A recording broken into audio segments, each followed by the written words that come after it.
আরসিবিকে তাদের ঘরের মাঠে হারিয়ে কলকাতা নাইট রাইডার্স এখন পৌঁছে গেছে বিশাখাপত্তনমে। সেখানে তাদের খেলতে হবে দিল্লি ক্যাপিটালসের বিরুদ্ধে। এটাই হবে আইপিএলের 3 নম্বর ম্যাচ কেকেআরদের। প্রতিপক্ষে থাকবে ঋষভ পান্থ, আন্দ্রিক নিয়োকিয়া, তাছাড়া নামকরা প্লেয়াররা। বর্তমানে তাদের লাস্ট ম্যাচ জিতে দিল্লি ক্যাপিটালস।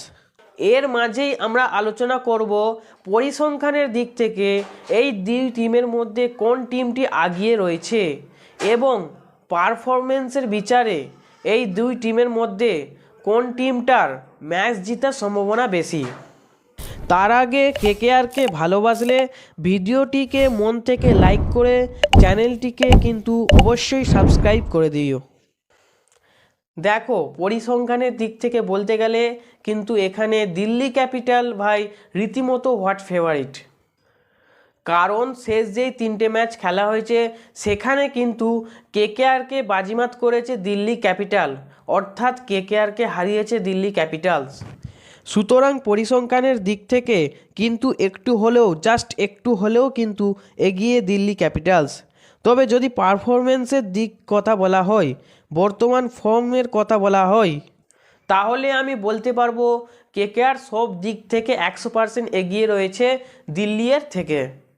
বোলিং বলো, ফিল্ডিং বলো, ফিল্ডিংটা একটু উইক আছে যদিও, বল ডিপার্টমেন্ট বলো, অলরাউন্ডার ডিপার্টমেন্ট বলো বা ব্যাটিং ডিপার্টমেন্ট বলো, কিন্তু প্রত্যেকই ফর্মে আছে।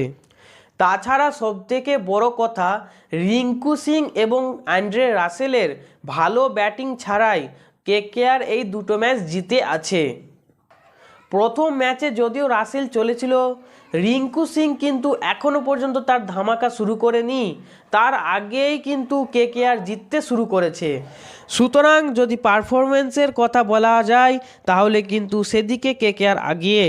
আমার মনে হয় ওভারঅল এই ম্যাচটা কেকেআর জেতার সম্ভাবনা সবথেকে বেশি। 100% এই ম্যাচটা জিততে চলেছে কেকেআর।